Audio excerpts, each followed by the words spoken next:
Yeah, we got double the spotlight, double your fun this week. Which by the way will put us at 50% because they didn't release any new games this week. So we now have covered 50% of the Switch Online library, and that is including the 4 GameCube games. So Nice. we're halfway there. So for Um, context, if you have the expanded online service, that's over 300 games yes, because we've correct. done over 150. So that's pretty good. I can tell you exactly how Oh, many games. Let me boot up the old spreadsheet. Because I 100. spreadsheet everything these days. Um, Nintendo Switch Online Therapy. Scroll down to the bottom, -1 for the header. There are 311 games. So there you go. Nice. It- Um, So anyway, the games we're where are we covering headed? this week, let's go in release order because I like to do it that way. First released was ToeJam and Earl Panic on Funkotron. Came out in December of 1993 on the Sega Genesis. It is the follow-up to one of my favorite games of all time, ToeJam and Earl. Um, it is a 1993 sequel to that game. This time, the funky alien duo return to their home planet of Funkotron, only to discover that Earthlings have stowed away on their ship, which I think is a really cool concept for their game.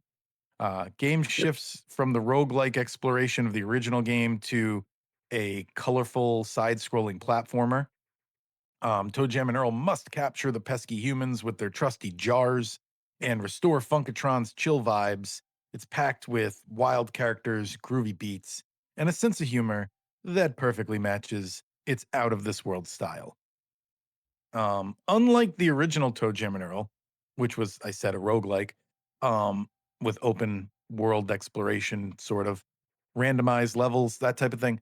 Panic on Funkotron, it's a 2D platformer, and the changes were pushed by Sega, who felt that the original game style might not resonate with a broader audience, even though it had already developed a Okay. cult following.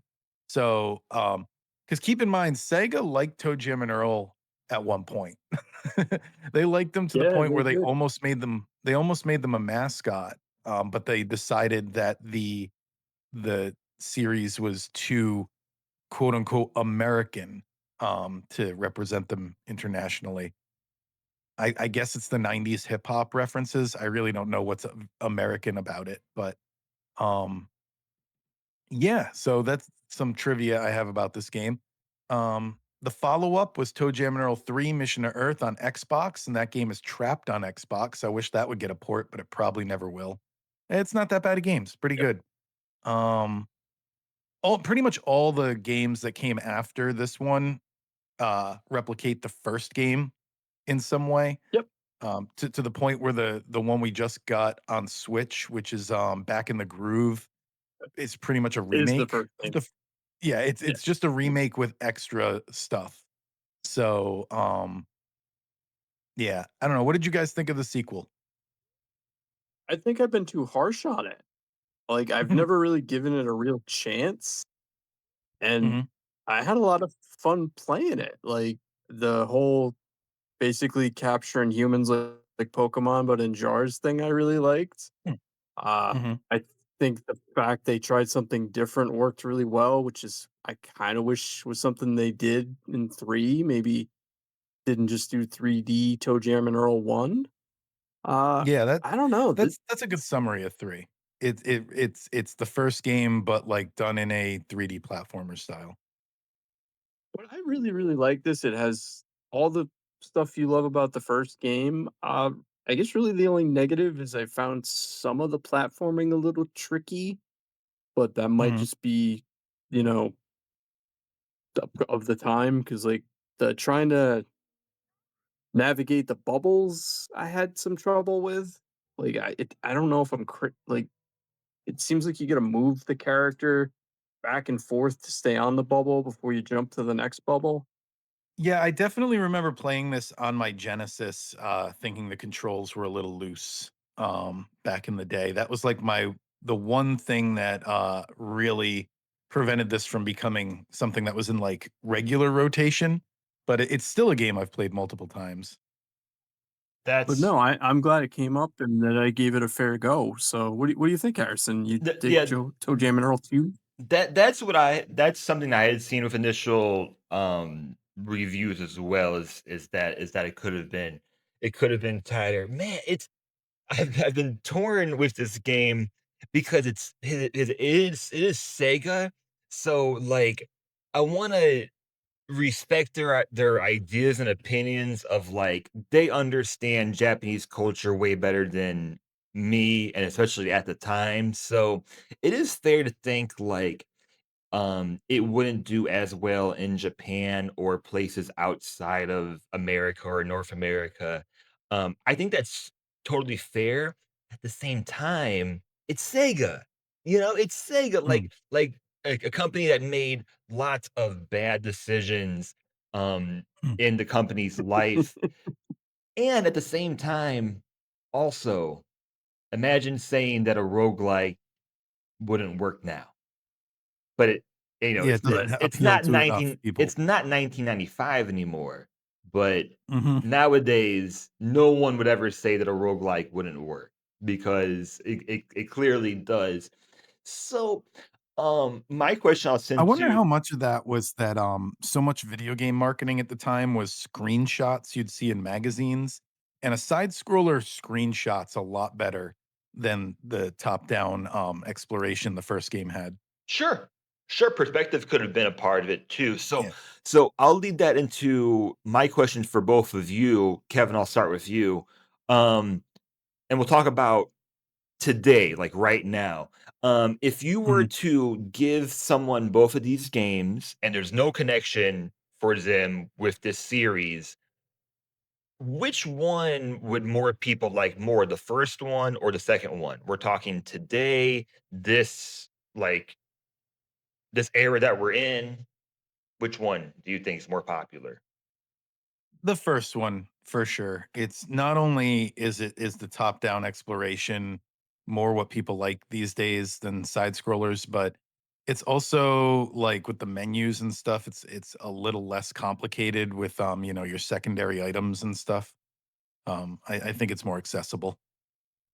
Sean? Yeah, I think ToeJam and Earl one wouldn't have any trouble like in today's market. Two, I think would because I think just being a 2D platformer would work against it because It would have to that's go a little crazier. It'd have to be more like Pizza yeah. Tower or something like that. Yeah, they'd have Great, to great add comparison. something on top of like they could keep the capturing humans thing, but they'd need something else too. Because then it's just, well, you're just exploring levels and capturing people. And so I don't know. They need like one more hook, I think, to get the Mhm. second one to really sit with people better. But I think looking back at it, yeah, it's a slept on game. Absolutely. Like, So, is there any more feelings of validation with Sega after playing this game more? Like it's hard to tell, because it's a hypothetical, but do you think then Sega was valid in feeling this way about ToeJam and Earl? Because I mean, the first one. I'll say when deciding in a mascot character, Sonic was definitely the better choice. Oh, for sure. Even though I think it would have been cool to see ToeJam and Earl plastered on like all their Sega merchandise. It's a little I don't know if I'd say it's too American. I just think it's a little like it's too many steps. It's a lot of stuff to know about to kind of understand it, whereas Sonic is just, hey, he's cool, he's got cool shoes and he runs fast. And sometimes he's got sunglasses. Yeah. A Like animal that's all you mas need. animal mascots for sure are much easier to understand and explain, and, hey, Mario, I think is an exception, and, hey, in the beginning, Mhm, Nintendo didn't even know it was going to be Mario, like, mhm. they were trying out other ones also that I often bring up and then forget the names of. I Um, still miss Dr. Games. That was a Sega one. eh, I'll bring him up every time. Dr. Games. They should have went with him. Similar to the first one, this game looks absolutely fantastic. It I love the lettering or like font choices in this game, which makes it feel Mm, like so much of it is hand drawn, which it is, and it feels and I still can't figure this part out. It feels less of a satire of itself than the other game we mhm. played this week, which for It's some worth mm, for some reason sorry. does. Yeah. It's also worth noting that this is kind of like the 1995 equivalent of a partner direct where ToeJam Earl Studios was an indie studio that only made ToeJam Earl games. So that's kind of cool.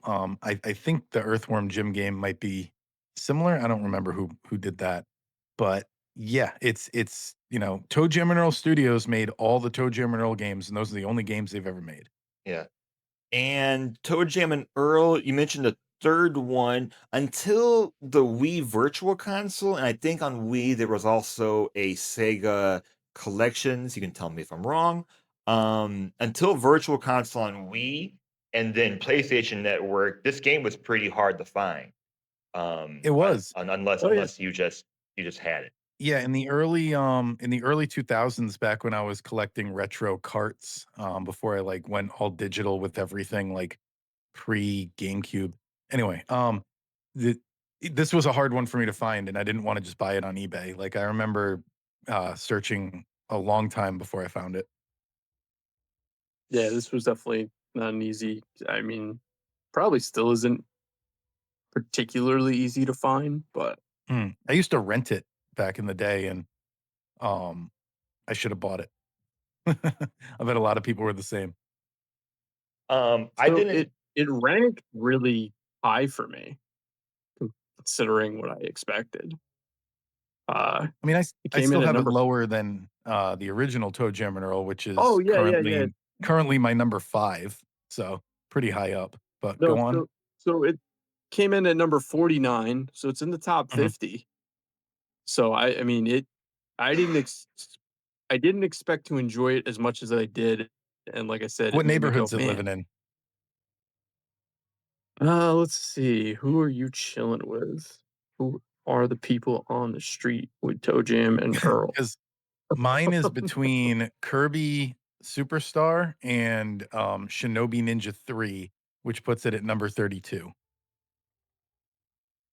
So they're hanging out underneath Donkey Kong Country 3 and just above Killer Instinct. So they're trapped by Rare on both sides.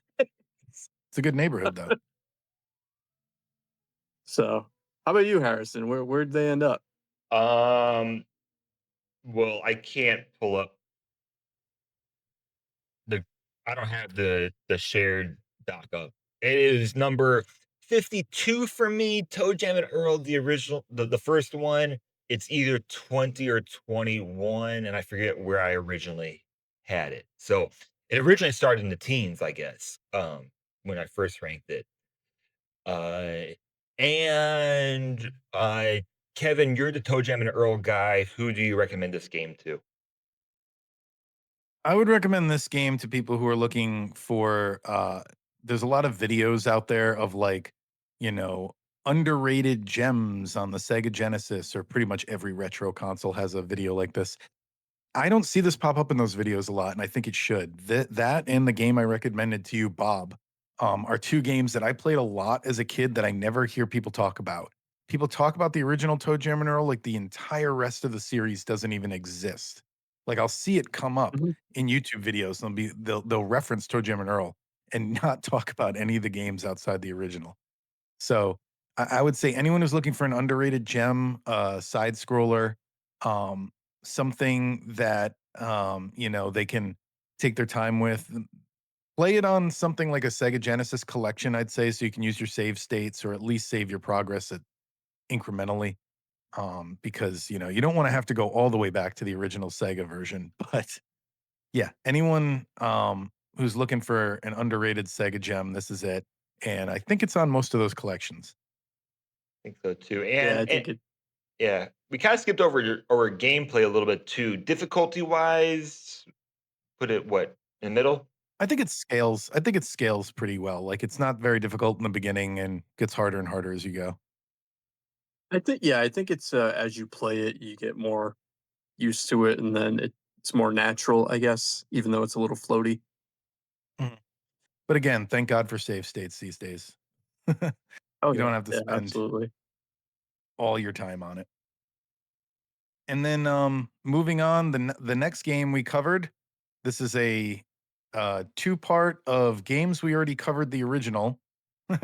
Another sequel we covered the original of, Earthworm Jim 2, came out November 15th, 1995, for Genesis, Super Nintendo, Saturn, PlayStation, Game Boy Advance, and even DOS. Well, it didn't come out in '95 for all those things, but it, came out in '95 in the Genesis and eventually came to the rest of the things. Earthworm Jim 2, it's a side-scrolling action platformer originally released in '95, like I said. He plays Jim, an earthworm in a superpowered spacesuit, battling bizarre enemies across surreal and wildly varied levels. Unlike most sequels, this one dials up the weird with even more gameplay variety. One level has you inflating a blind cave salamander through intestines. Another has you bouncing puppies off a marshmallow. Mhm. It's part shooter, part puzzle, part fever dream with humor and charm packed into every pixel. So, yeah, this is kind of where the series ends for most people who are fans of the character. Yeah. Earthworm Jim Mhm. 3D. If we're going to talk about if we're going to talk about ToeJam and Earl sequels, might as well talk about Earthworm Jim sequels. Earthworm Jim 3D did not do well on the Nintendo 64. They had Earthworm Jim Menace to the Galaxy on the Game Boy. It was also not well received. There was a canceled PSP game in 2006 that was apparently like 80% complete, and even had a playable version for reviewers. But Atari shelved it the next year due to financial troubles. They ended up selling most of their internal development studios that year. And then there was an Earthworm Jim 4 that was announced a year later, 2008, and all the way into 2011, they claimed it was still in development. In 2019, it was announced as an exclusive for the Intellivision Amico, but it never saw the light of day. Because the Amico never saw the light of day, right? Exactly. You're Yep. right, True. right. So yeah, yeah.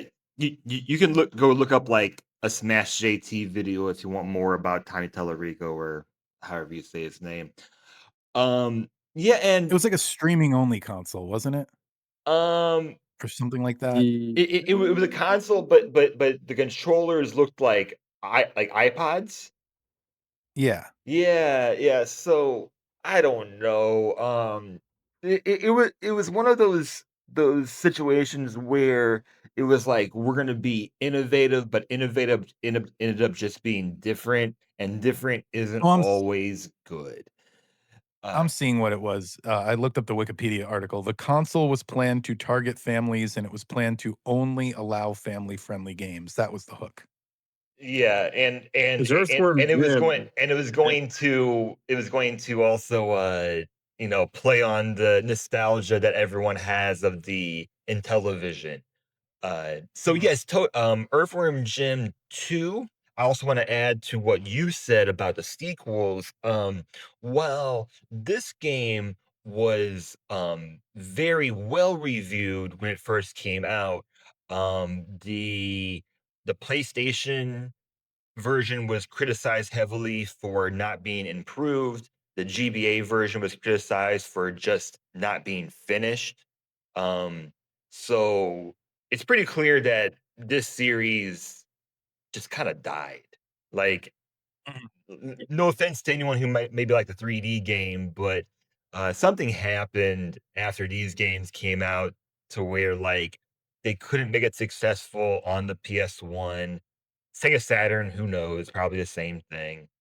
Um, I but always associate this game with Vector Man for Sega Genesis, because they were 2 games that I could never really figure out how to play them yeah, back in the day. I would always get lost in the level because it had, like, branching paths and stuff, and, I just never quite figured either one out. yeah.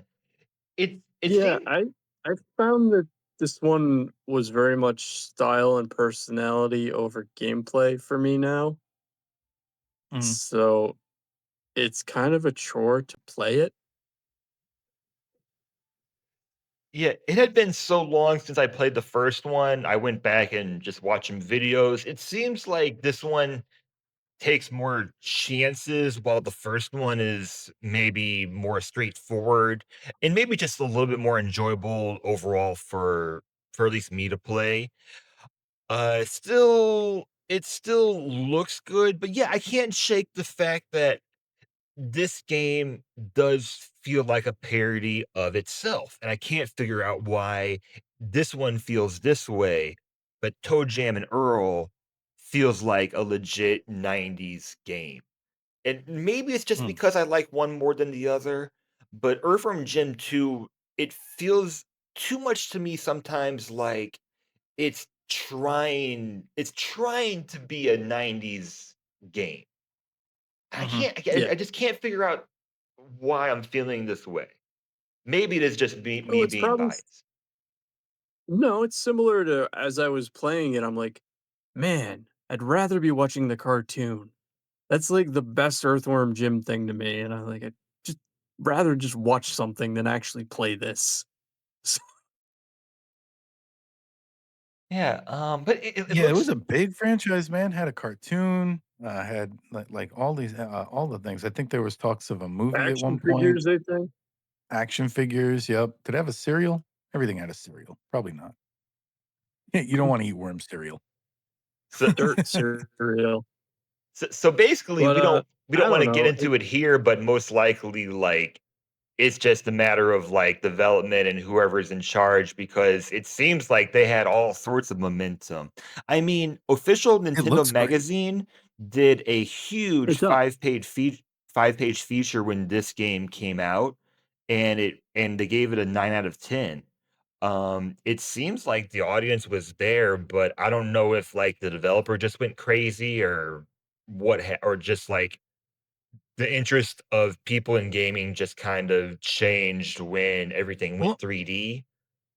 I'm glad you guys are all on the same page here because that is my memory of this game is that it was well reviewed. People talked about how good it was, even in the early 2000s when nostalgia, well, like the angry Nintendo nerd took off and like people were looking at old video games again. People would always bring this up as like one of the best Sega Genesis games. And I just never got it. I don't know what they're seeing. I'm not good at this game, so maybe that's it, but, like, I don't see it, like, it looks gorgeous, I'll give them that, but Yeah. that's all it's doing for me. It gameplay-wise, I'm just lost. It you know what? It might be Harrison because like the first levels get you picking up pigs Mhm. to put on the scale so you can launch yourself.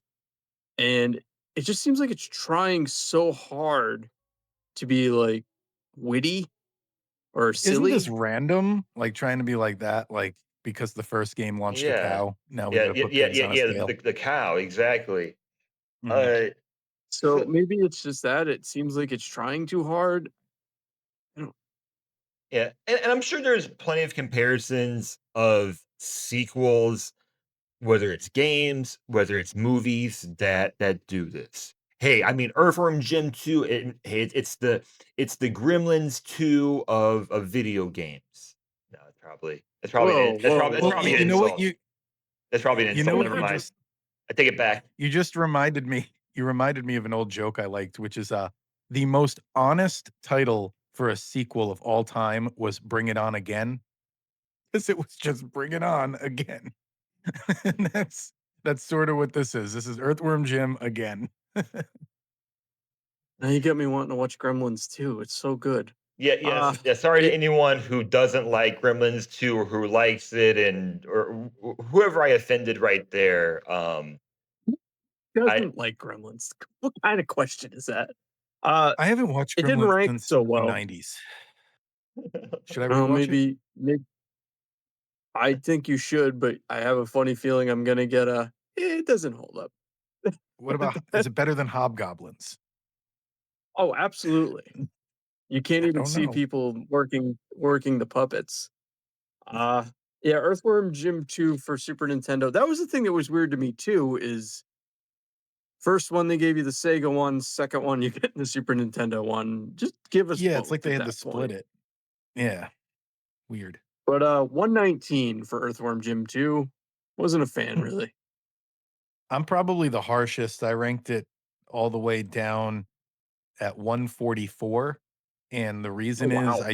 I just put it one above the original. So now Earthworm Jim, the original, is 145. It used to be 144.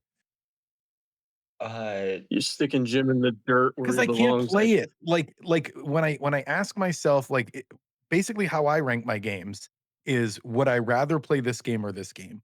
And I can't see a scenario where, like, there's, 144 games on here I would rather play than Earthworm Jim 2. That's just how it is, because every time I play it, I don't know how to play the game and I give up.